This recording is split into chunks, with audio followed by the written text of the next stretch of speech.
Hi. Game dev is really fucking hard, and there's so many other factors involved, especially with how many different studios touch this game. Oh, it keeps going.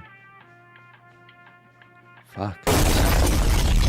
And I'm not making this to shit on any developers or anything. I'm just here to talk about this shit because I've nothing better else to do with better people. Really. Rudolph the Jingle Pear Tree! The story begins with Makarov breaking out of jail, and he's gonna do big, bad, evil things with nuclear weapons, gas weapons, and every other weapon on the planet.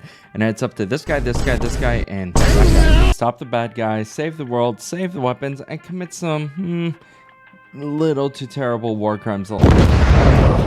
Graves is back because he's cool, and plus we needed to sell bundles.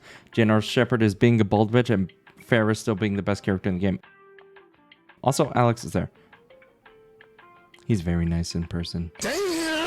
Without going too much into spoiler territory, this is your pretty standard COD campaign.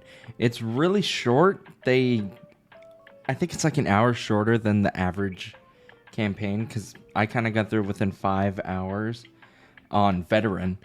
And it kind of ends on this weird note that doesn't... It's obviously setting up for the next game, but it leaves with a weird taste in your mouth that I wasn't too fond of. Anyway, on to the next bit. Word around the office is you've got a fat cock. The art in the campaign overall is very, very well presented. Everything's very pretty. Everything renders well. I ran this thing on a 3060 Ti, and I was able to run it on like the ultra pristine setting, and everything ran well. It looked good. It's pure photogrammetry goodness.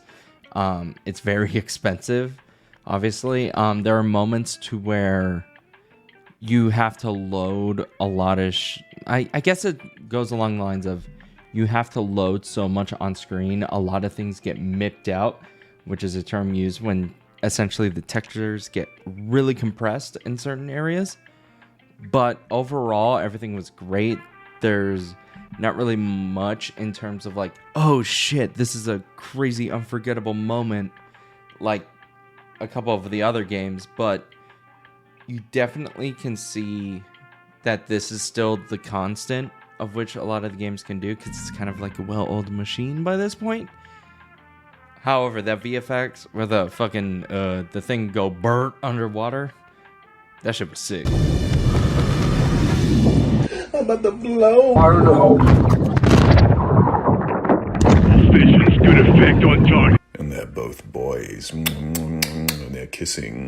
The overall stereotypical design philosophy of Call of Duty has, especially in the campaign, has always been a very linear sections, a lot of scripted moments. You don't really go too far outside the little play area they allot you.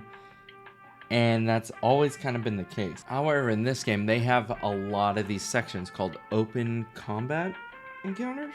Wait, hold on. What the fuck is this shit called?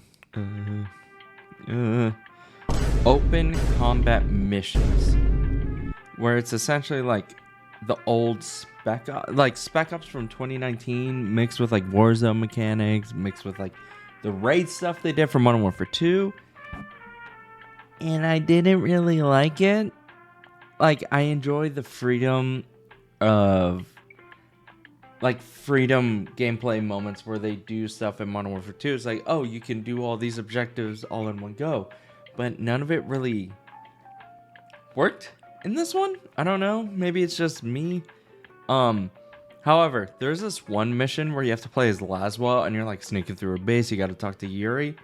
I don't know if I was just a fucking idiot or if like it's just so precise in the way you have to do things, but you can't do much outside of like looking down at the floor while you're sneaking past people, in parentheses mind you, like you're sneaking past them like la la la la la, but it's never fun, it's never engaging, it's not good.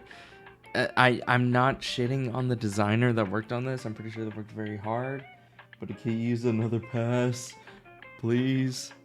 If you want to do stuff like this, like more open combat missions for future CODs, I say go for it, but give it more time.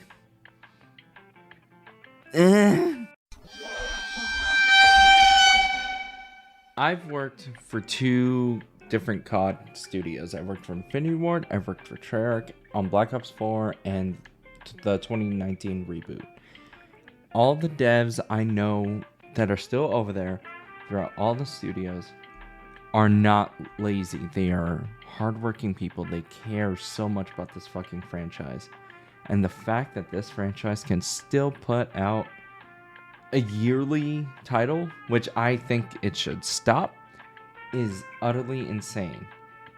All these devs care about is making a product. And then you can go up to the upper echelon about bonuses and all that shit, and Warzone and all that, da-da-da-da-da. But don't stop sending death threats to them, please, for the love of fucking God.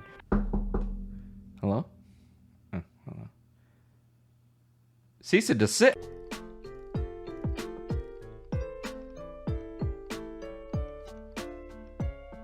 One editor, Adrian here. Thank you so much for watching. This is something I've been wanting to do for a while, and until recently, when my life started getting a bit more stable, I was able to do it. I want to go more in depth in the future, like stuff from game dev knowledge I know in the past, and really open the gates a bit more to, and allow for some form of transparency between like certain techniques we do, and help future devs and all that cool stuff going forward. If you want to see more of it, just let me know. Hit the bell shit. I don't know what the fuck. All right, bye.